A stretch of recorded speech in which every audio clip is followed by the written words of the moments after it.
Bismillahirrahmanirrahim. Assalamualaikum warahmatullahi wabarakatuh. Untuk pertemuan kali ini kita akan membahas tentang satuan dan dimensi. Nah, kemarin sudah belajar tentang besaran pokok dan besaran turunan ya. Jadi besaran pokok itu besaran yang satuannya sudah ditetapkan oleh SI. Jadi sudah ada sendiri, berdiri sendiri. Kalau besaran turunan itu besaran yang satuannya didapat dengan cara proses penurunan. Jadi misalnya gini, kalau besaran turunan itu satuannya didapatnya dengan cara proses menurunkan. Artinya gini, kita mengingat, coba masih flashback materinya di SMP dulu ya. Besaran turunan ini yang masuk ke besaran turunan, contohnya itu misalnya kecepatan. Nah, kecepatan ini dia punya satuan, simbolnya kan V, satuannya adalah meter per sekon. Nah, ini meter per sekon ini didapatnya dari proses penurunan besaran pokok yang lainnya. Dapatnya dari mana? Dari rumusnya V. V itu apa? S per T, yaitu jarak dibagi dengan waktu. Nah, dari sini kita dapat jarak satuannya dalam meter, kemudian waktunya dalam sekon. Nah, ini proses untuk mendapatkan besaran turunan. Satuannya bisa didapat dengan cara seperti ini ya, contohnya.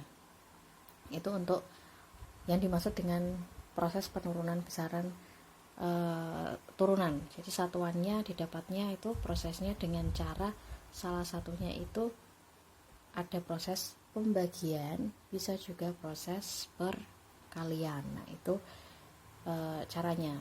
Nah, selain ini, kalau berarti besaran turunan selain kecepatan masih ada yang lainnya. Kan kemarin kita mengingat besaran pokok itu ada 7, berarti selain 7 itu masuknya ke besaran turunan. Nah, satuan dari kecepatan misalnya, kita mengenal satuan itu ada sistem MKS dan CGS. MKS itu meter kilogram sekon, kalau CGS sentimeter gram sekon. Artinya ini satuan yang baku atau sesuai dengan SI, sistem internasional. Jadi satuannya yang sudah ditetapkan. Nah, itu satuan MKS dan CGS. Nah, kecepatan ini kalau kita melihat di sepeda motor kita itu kan kecepatan itu identiknya dengan satuan kilometer per jam. Nah, ini bukan berarti satuannya itu salah, tapi dia mengikuti, ini campuran, berarti bukan MKS bukan CGS. Karena apa? Ini kilometer, ini jam, ya kan?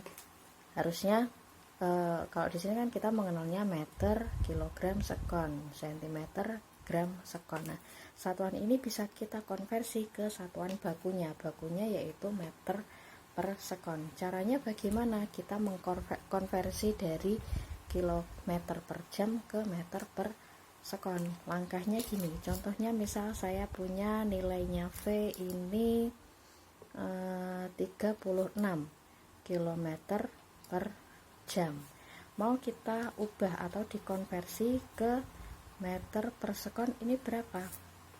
Caranya berarti 36 dikalikan dengan kilometer, kita ubah ke meter, berarti turun 3 dikali 1000. Nah, ini berarti kita kurung dulu, pengalinya dikurung, dikali 1000. Ini per, berarti di sini juga per.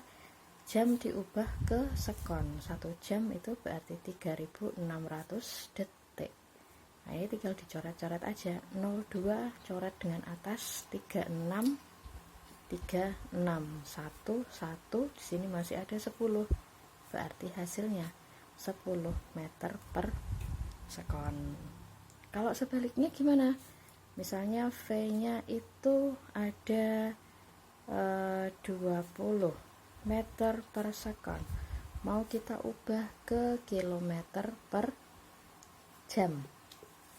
Sebaliknya berarti ini 20 dikali meter ke kilometer, naik berarti dibagi, kalau dibagi dikali 1/1000 per sekon ke jam dibagi 1/3600. Nah ini kalau Bu tumpuk-tumpuk ini susah, nanti nggak mudeng. Nah ini berarti tinggal kita tukar aja atau dibalik, 20 dikali 1/1000 dikali 3600 per 1. Ini sama, artinya 20 dikali 3600 per 1000. 02 dicoret dengan atas 01, 36 dikali 2 berarti hasilnya 72 km per jam.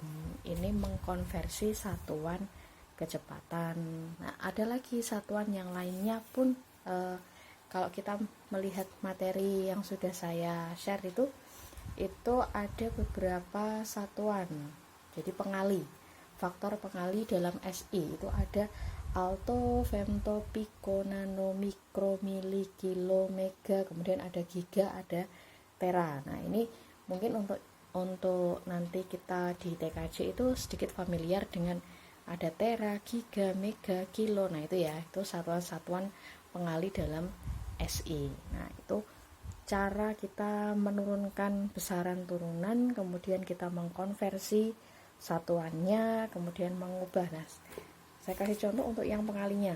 Satu, kalau di HP kita itu kan ada keterangan memorinya berapa giga, memorinya berapa mega, atau kapasitasnya itu berapa. Nah, misalnya 1 mega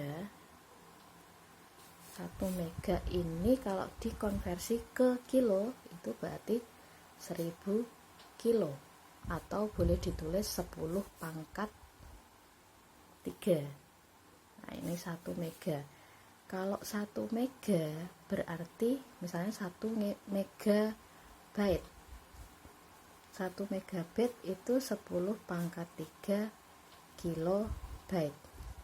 MB biasanya ya. Lah 1 MB ini berapa byte? Padahal kita tahu 1 kilobyte itu sama dengan 1000 byte.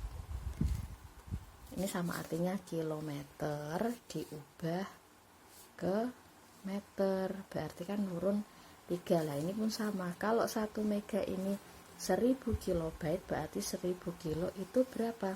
1000 kilo itu berapa byte? 1 kilo 1000 berarti 10 pangkat 3 dikali 10 pangkat 3, hasilnya 10 pangkat 6 atau 1 juta byte. Itu contohnya kita mengkonversi atau mengalihkan. Ini pengalinya. Cara mengalikannya kayak gini, proses mengubahnya. Itu satu contoh untuk pengali dalam SI. Yang lainnya nanti bisa menyesuaikan dan buat latihan lagi ya. Nah ini untuk yang satuan. Oke, yang selanjutnya sekarang kalau dimensi. Dimensi ini adalah salah satu cara kita mendapatkan satuan juga. Jadi langkah yang lainnya, cara besaran ini tersusun oleh besaran pokok. Jadi penulisannya itu dengan dimensi. Nah, dimensi ini penulisannya harus diawali dan diakhiri dengan kurung. Nah, itu di tabel juga sudah ada. Yang sudah ada dimensinya itu ada 7 karena sesuai dengan besaran pokok, ada 7. Jiwa SMP kemarin ya. Ada 7. Nanti bisa dibuka, sambil dibuka ya materinya yang dimensi. Nah, proses mendapatkan dimensi besaran turunan, jelas ini nanti yang bisa kita cari adalah besaran turunan saja, karena kalau besaran pokok dimensinya sudah tetap. Nah, besaran turunan, misalnya saya ambil contoh kecepatan lagi. Kecepatan ini dimensinya apa? Kita melalui beberapa langkah. Jadi nanti prosesnya atau langkahnya yang perlu kalian ingat, yang pertama harus tahu rumus besaran yang mau kita cari dimensinya. Nah, kecepatan, ini besaran namanya kecepatan. V itu untuk kecepatan. Kecepatan rumusnya apa? V itu sama dengan S per T. Kasih keterangan biar nggak bingung. Jarak dibagi dengan waktu. Nah, setelah langkah pertama satuannya sudah, rumusnya sudah. Sekarang langkah kedua, dari besaran yang sudah dituliskan, rumusnya sudah ada ini, kita tuliskan di langkah kedua satuannya. Satuan dari jarak, satuan bakunya adalah meter. Per waktu, satuan bakunya adalah sekon. Ini langkah kedua. Kemudian langkah ketiga, kita sambil melihat tabel kalau masih belum bisa mengingat untuk dimensinya ya. Meter, yang satuannya meter, dimensinya apa? Oh, dimensinya L. Berarti kita tuliskan di sini L, jangan lupa dikurung, per sekon. Dimensinya adalah T. Nah, udah dapat L per T. Tapi yang perlu diingat, penulisan dimensi itu tidak boleh dalam pembagian kayak gini. Jadi nanti harus kita ubah ke dalam bentuk perkalian. Artinya T-nya naik, awalnya di bawah, pangkatnya tidak ada, nggak ada keterangannya pangkat, berarti pangkatnya positif 1. Kalau posisinya awalnya dibagi, kemudian mau kita pindah ke atas, berarti pangkatnya nanti berubah, awalnya positif jadi negatif. Kalau awalnya negatif berubah menjadi positif. Nah, ini hasilnya berarti L dikalikan dengan T pangkat min 1. Nah, ini dimensi dari besaran turunan kecepatan. Itu contoh simpelnya. Sampai di sini jelas ya untuk dimensi.